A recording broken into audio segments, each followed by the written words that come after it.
Assalamualaikum dan salam sejahtera. Saya Najib Arif dan ini Pantau Kerajaan Baharu. Kita memberikan tumpuan kepada Forum Ekonomi Dunia yang bakal berlangsung pada hujung minggu ini untuk kita melihat bagaimana agenda Malaysia akan dibawa. Sekumpulan delegasi Malaysia akan pergi ke Davos, Switzerland untuk mewakili Malaysia untuk menyuarakan dan juga mengetengahkan pendirian Malaysia khususnya dalam isu-isu berkait antarabangsa, isu-isu kelestarian dan juga pelbagai isu yang berkait yang menjadi tema pada tahun ini. Namun kalau kita melihat pertama dari segi pertemuan ini bersama dengan wakil dan juga pelbagai negara semasa Forum Ekonomi Dunia WEF 2023 ini akan dimanfaatkan sepenuhnya untuk mengangkat suara Malaysia di persadah antarabangsa dan selain berkongsi hala tuju dasar-dasar perdagangan, pelaburan dan juga industri negara serta meletakkan negara sebagai sebuah hub strategik untuk ekonomi serantau di Asia Tenggara. Matlamat ini menjadi agenda utama Malaysia yang dibawa ke pentas global itu yang bermula 16 Januari depan.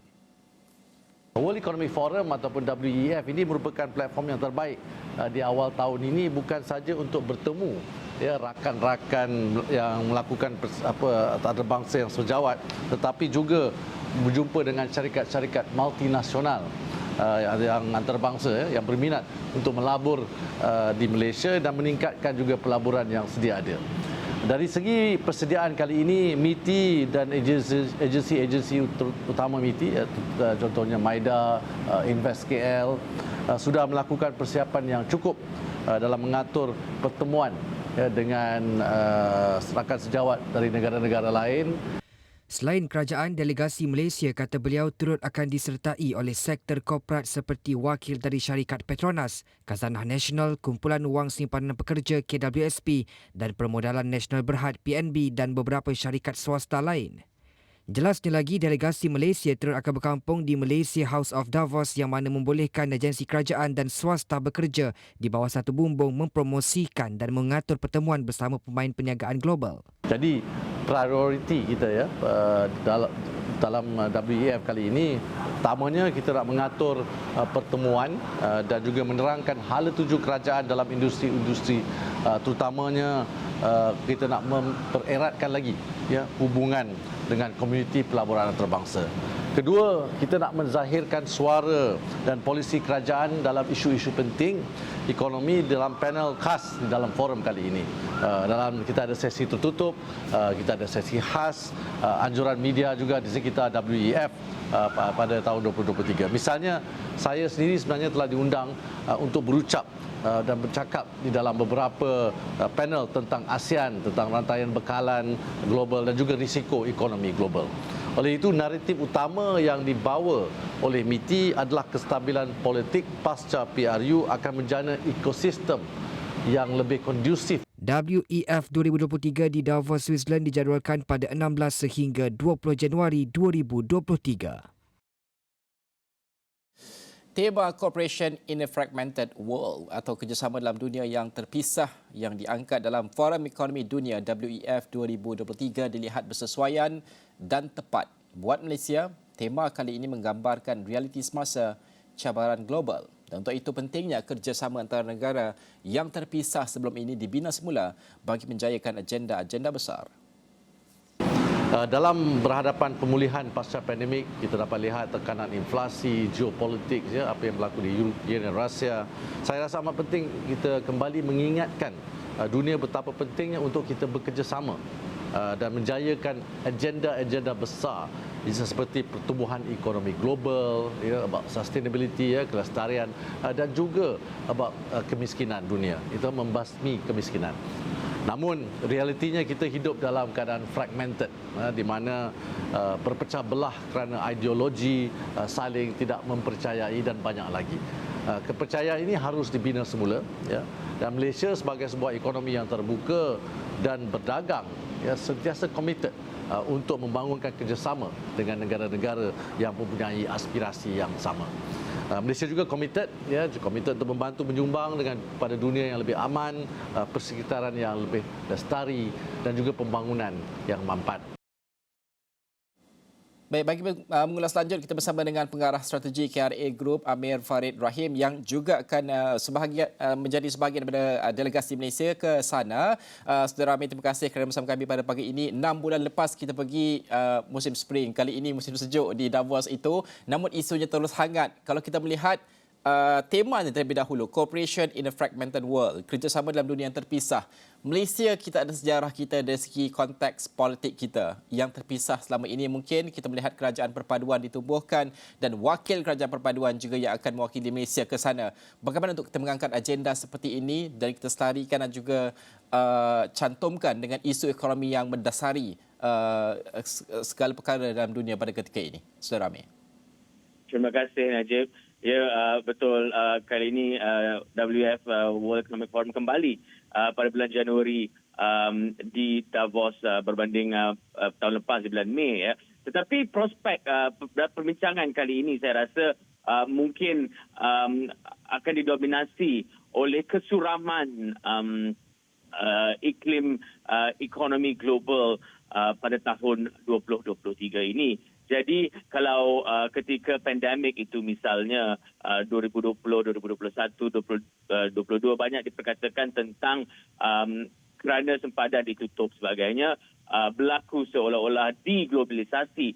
Tetapi dengan kembalinya kita ke situasi yang normal, tambahan pula dengan keadaan iklim situasi ekonomi global yang tidak menentu, saya rasa perbincangan topik kerjasama di dalam fragmented world ini amat penting sekali, dan saya juga menjangkakan bahawa akan banyak perbincangan kalau kita katakan deglobalisasi 2-3 tahun lepas ketika pandemik, tetapi reglobalisasi, kembalinya globalisasi itu. Jadi untuk dalam konteks Malaysia, kerjasama itu seperti yang Najib katakan tadi juga telah terrealisasi dari segi pembentukan kerajaan. Tapi pada masa yang sama penting untuk menggambarkan untuk kita Malaysia untuk projek kerjasama antara sektor kerajaan dan sektor swasta dalam mempromosikan kedudukan Malaysia untuk memastikan komuniti pelaburan antarabangsa kekal tertarik dengan apa yang kita mampu tawarkan untuk mendapat pelaburan dari negara luar serta mengekalkan pelaburan yang sedia ada dan diharapkan supaya bertambah kerana kita sedia maklum bahawa ekosistem pelaburan global itu begitu kompetitif sekali. Jadi jika pihak kerajaan dan pihak swasta tidak bersama-sama dalam satu barisan yang united front di peringkat antarabangsa ini, mungkin Malaysia tidak diberi perhatian yang secukupnya oleh komuniti perdagangan antarabangsa. Satu lagi saya ingin sentuh, Najib, ialah suara Asia itu sendiri.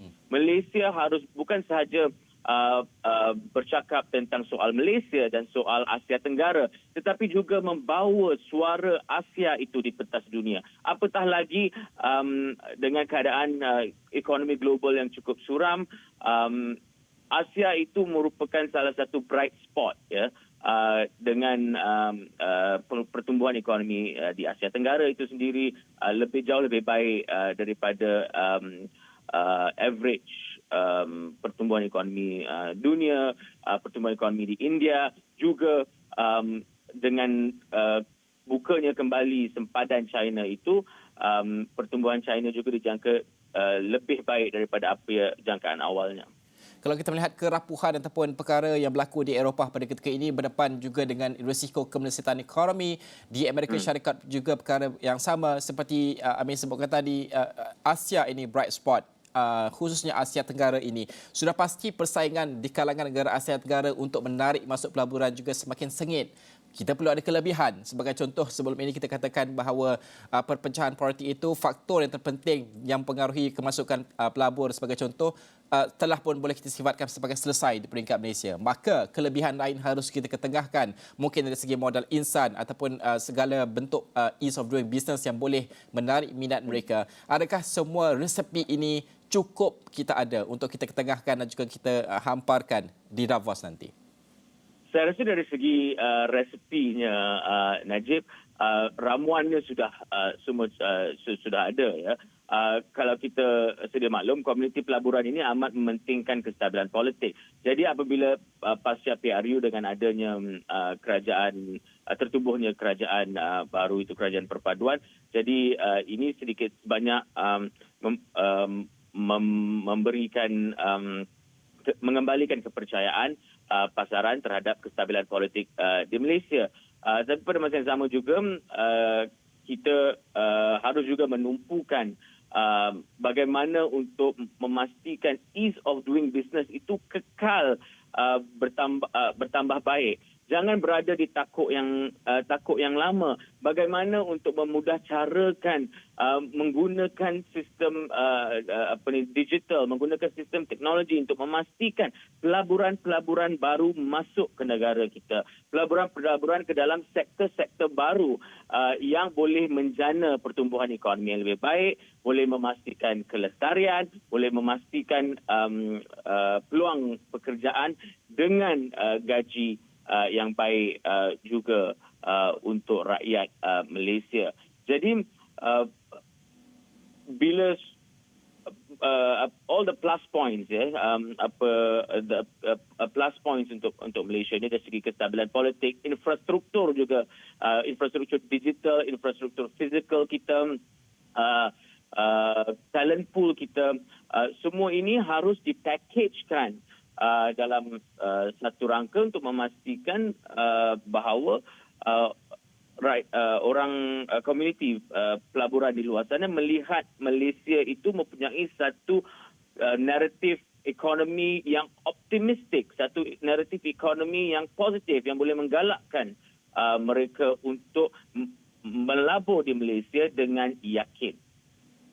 Itu juga yang paling penting kerana di Malaysia ini ada banyak cerita kejayaan yang harus kita ketengahkan. Soal membasmi kemiskinan, soal perjalanan ESG kita sebagai contoh. Sebab itu kita ada sekumpulan GLC, syarikat-syarikat korporat juga yang mengikuti kita kerana mereka ini akan menjadi tangan-tangan yang akan dan juga mulut-mulut yang akan menceritakan apa kejayaan kita. Bagaimana untuk kita menarik mereka mendengar cerita kita dan juga melihat kita sebagai antara negara yang terhadapan dalam sudut inisiatif tersebut. Bagaimana untuk kita melihat peranan GLC dan GLIC ini yang turut sama sebagai delegasi Malaysia ini amat penting dan juga bukan sahaja dalam konteks menarik masuk memberikan gambaran untuk menarik masuk pelaburan, tapi juga untuk strategi GLIC itu sendiri supaya mereka faham apa realiti sebenar dan mereka juga faham apa realiti sebenar pegangan dan juga strategi GLIC kita.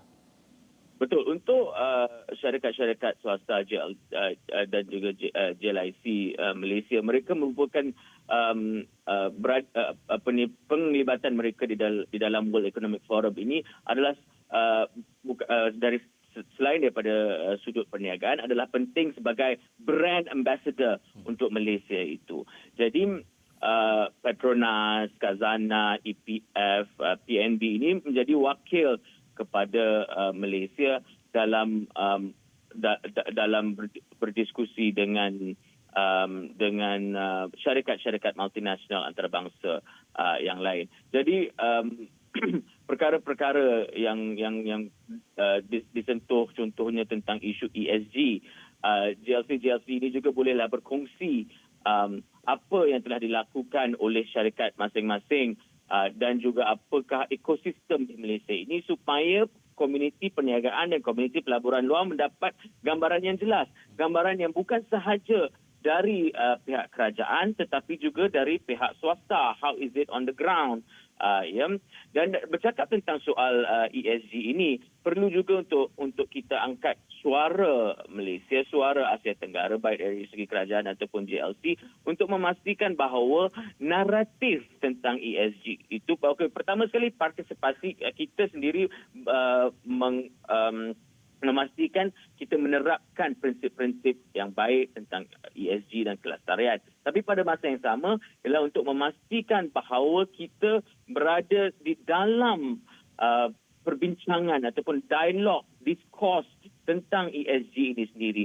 Jangan biarkan perbincangan tentang ESG ini didominasi oleh mana-mana negara lain. Kerana masalah yang saya sering rasakan di dalam World Economic Forum beberapa tahun kebelakangan ini adalah pandangan di World Economic Forum itu terlalu Eurocentric atau juga lebih cenderung kepada negara-negara barat. Jadi itu yang penting negara-negara Asia untuk memastikan mereka berada di meja perbincangan, di meja rundingan untuk memastikan bahawa viewpoints kita didengar dan juga diterima oleh komuniti perniagaan, komuniti pelaburan dan juga komuniti pembuat dasar negara-negara di dunia ini. Okey, Saudara Amin, tunggu di talian. Kita akan bertindak seketika untuk kita kembali selepas ini. Ada beberapa perkara yang ingin saya tanyakan, khususnya dari segi sudut pandangan awam terhadap WEF ini dan bagaimanakah solusi sebenar, realiti sebenar dicantumkan dan akhirnya mendapat solusi yang kita mahukan sebagai contoh. Kerana ada yang melihat sebagai contoh UN, General Assembly itu tidak berkesan. Itu di peringkat UN. Namun di peringkat WEF ini ada juga melihat sebagai bentuk retorik sebagai contoh. Bagaimanakah ini harus ditangani dan ini harus membuahkan hasil yang dimahukan oleh orang ramai yang melihat selepas ini.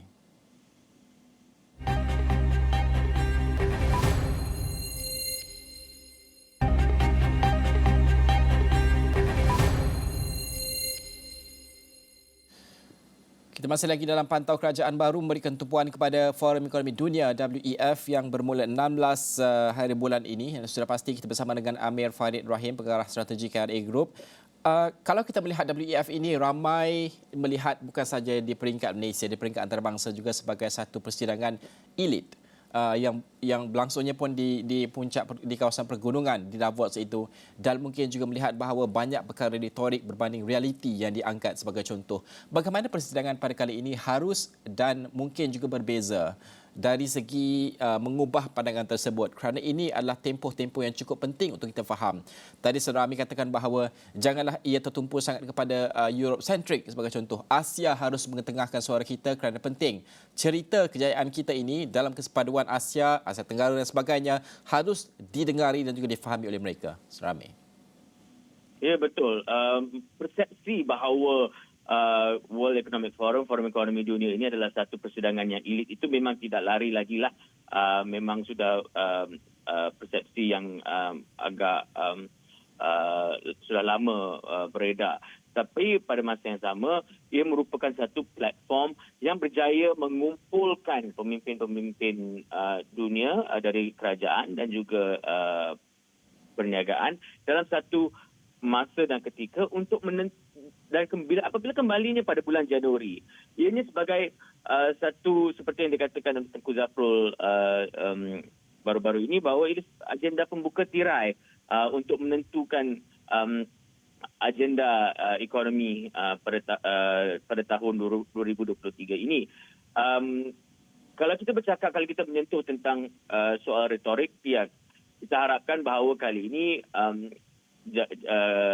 persidangan kali ini tidak hanya sekadar talk sahaja, ya, bercakap dan tidak ada action, tetapi sefaham saya banyak perkara-perkara yang dibincangkan di dalam Forum Ekonomi Dunia ini, terutamanya dalam sesi-sesi tertutup dan sesi-sesi khas, ini berlaku dengan transparan sekali, ya. Jadi di sini saya rasakan bahawa walaupun pada beberapa tahun sebelum ini terlalu banyak ditumpukan tentang mencari solusi, tetapi pada pendapat saya, ya, sendiri bahawa selagi kalau ada dialog atau perbincangan tentang masalah-masalah yang ada, masalah-masalah global yang ada, tanpa perlu menjurus kepada hanya mencari solusi. Kerana kalau berbincang tentang masalah dan mahukan solusi dalam jangka masa yang pendek, kita hanya boleh mendapat satu solusi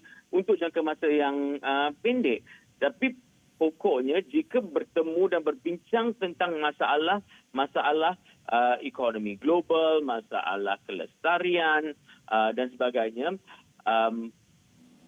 dalam satu forum yang tertutup, jika dilakukan dengan penuh terbuka, saya rasa ini akan membuahkan hasil kerana mereka dapat, pemimpin-pemimpin ini dapat melihat perspektif yang berbeza.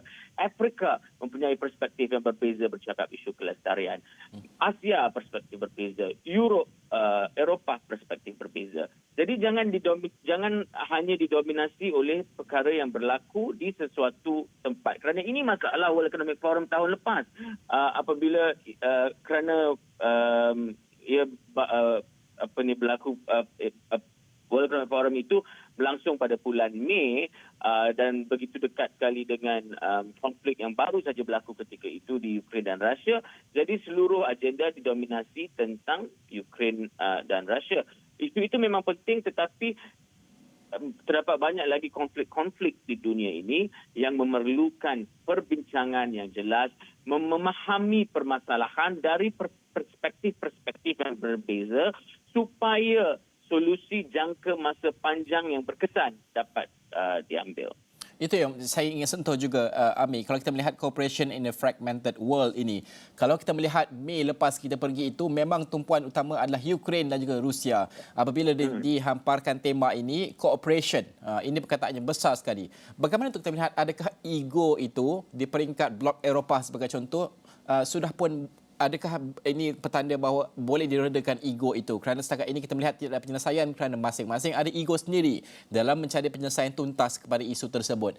Adakah ini boleh setidaknya, kalau tidak dicapai, setidaknya boleh dirapatkan sedikit jurangnya? Saya rasa perlu ada reality check di kalangan pemimpin-pemimpin dunia tentang bagaimana menangani konflik seperti Ukraine dan Rusia ini, kerana dari Mei hingga Januari ini perang tersebut masih belum berakhir, dan apakah kaedah-kaedah baru yang boleh membawa kepada a peaceful resolution di sana perlu dibangkitkan. Tetapi pada masa yang sama, seperti saya katakan, di dalam dunia yang keadaan global yang begitu suram, di mana saya rasa seperti ada distrust, ketidakpercayaan di antara di dalam komuniti antara bangsa, antara institusi-institusi tertentu, kerana juga mungkin semua negara-negara ketika berhadapan dengan pandemik tempoh hari terlalu mementingkan national interest mereka sahaja. Jadi perkara-perkara ini telah, saya rasa, sedikit sebanyak meruntun kesaling percayaan antara negara-negara dan institusi-institusi penting dunia. Saya ambil contoh misalnya, Najib, dalam isu interest rate